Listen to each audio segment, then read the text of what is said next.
A very good o'clock, dear students. I am Nikita ma'am, your geography teacher. Students, today we are going to discuss about the remaining portion of the chapter number 18, that is industries. Two industries are left here, that is petrochemical industry and the fertilizer industry. Okay, so let's talk about them. This group of industry has been growing a very fast rate in India. Okay, and the demand of its products has been very high since 1960s.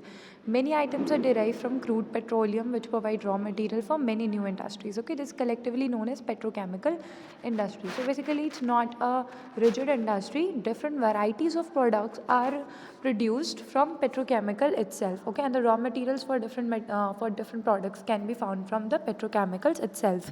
That is polymers, which is important raw material of making plastics.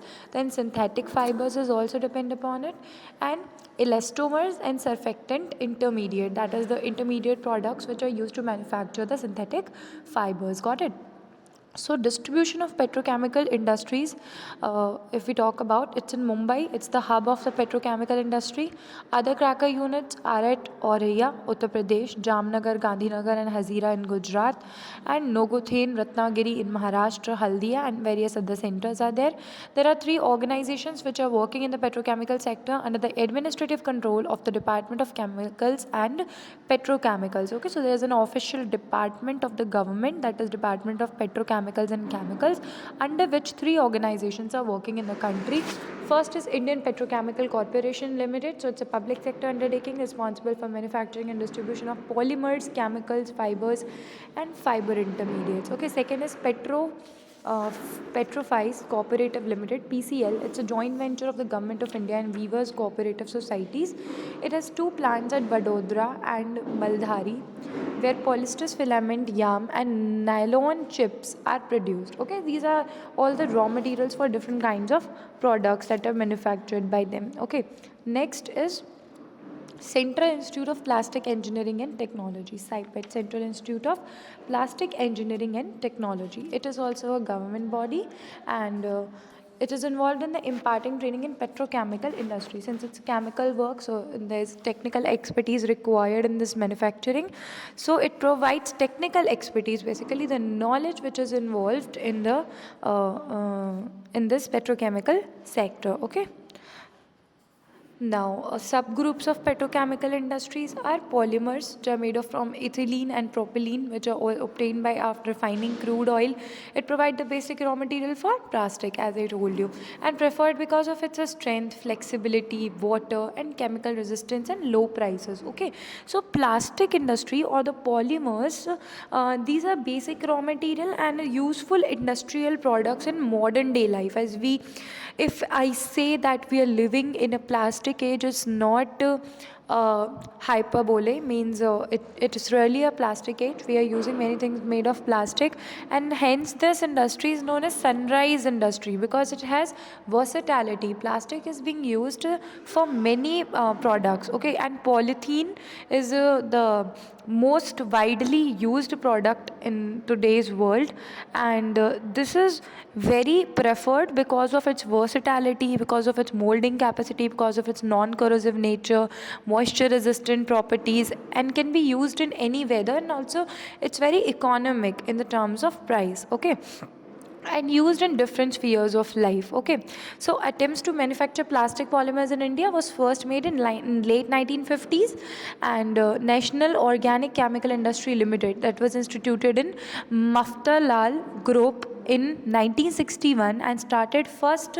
naphtha based chemical industry at Mumbai. Naphtha is also obtained from the crude oil. Okay, and the plastic processing industry is making available quality products at reasonable prices to a diverse range of consumer demand in the country. That's why it's growing so much, and the present installed capacity of all the units in the country is about 6 to 7 million tons. Okay, next is about the important fiber and their producing center.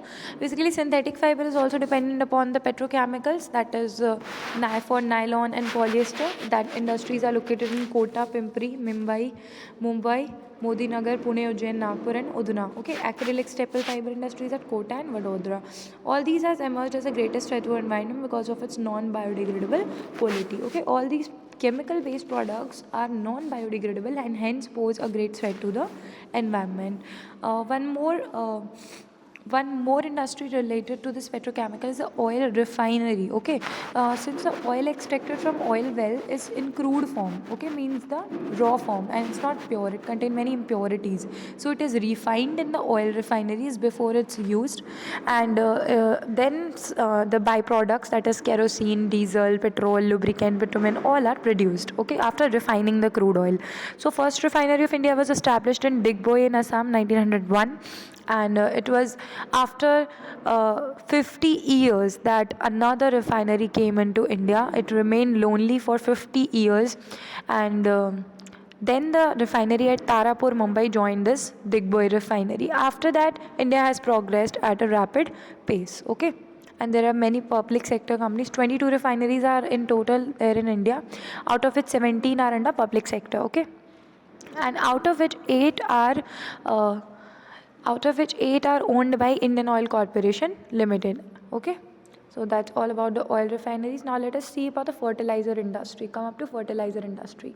So fertilizer industry, India being mostly a crop agricultural country, fertilizer industry plays a very important role in this largest employment providing sector of the country, and so India's soil is generally deficient in fertilizing element, namely nitrogen, phosphorus and potassium. Okay, India's soil is deficient in all these minerals and does not give any high yield, so therefore it's essential to feed the soil or to add some additional fertilizers for to increase their productivity. Significant contribution has been made by chemical fertilizers. This can be seen with the growing demands of fertilizers after the green revolution, because it had a great impact on making the country self-sufficient in the food production. Okay, and we cannot ignore the use of fertilizers. If we ignore them, then it's only on the cost of nation's peril. Okay, the country will again go to a poor condition in food production. Okay, and localization of fertilizer industry, it's located mainly near petrochemicals because it's related to petrochemicals. So basically it's located near oil refineries, and some fertilizers are made from steel slug and coke and lignite, as we studied yesterday. So many industries are located there also. Sulfur is another important mineral used for manufacturing fertilizer, and this is available in Tamil Nadu. Phosphate, mainly fertilizers are made of phosphate, which is available in Uttar Pradesh, Madhya Pradesh and Rajasthan. Okay. Next is production and distribution. So first super phosphate factory was set up in Ranipat in Tamil Nadu, and after that the setting up of the Sindri plant in the Fertilizer Corporation by the Fertilizer Corporation of India Limited, that is FCI, in 1951. It was a greatest achievement under the fertilizer industry and was a turning point for this industry. It's now one of the fastest growing basic industries. India is now fourth largest producer of nitrogenous fertilizers in the world, and now we have a capacity to export them too, right? So this is all about fertilizers. In the distribution of fertilizer, we can see that the distribution, first of all, the public sector undertakings. Okay, public sector undertakings, 5 are most important. That is Fertilizer Corporation of India, FCI, incorporated in 1961 January, and it has this plant in Sindri, as I told you, one of the biggest plant of the country, Talcher, Odisha, and it has an installed capacity of 8.06 lakh ton of nitrogen. Then National Fertilizer Limited, it's established in 23 August 1974, and it has 5 units. It has a total installed capacity of 10.36 lakh tons of nitrogen, and it's the largest producer of nitrogenous fertilizers in the country. Then it's Fertilizer and Chemical Travancore Limited, that is FACT.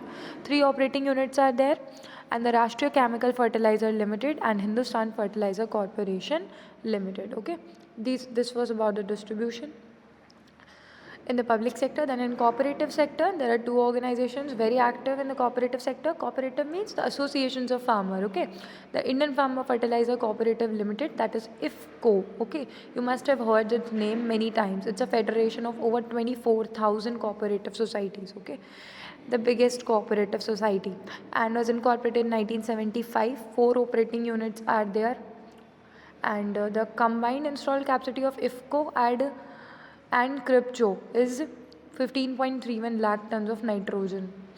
Private sector companies are also engaged in manufacturing fertilizers. Some of them are IEL at Kanpur, SRC in Kota, DCM in Delhi. Different companies are there, and installed capacity is about 20 lakh tons per annum. And imports, there has been a big gap between production and consumption of fertilizer in the country, so gap is widening with the passage of time. And even with a higher level of indigenous production, the gap between consumption and the availability from indigenous sources increased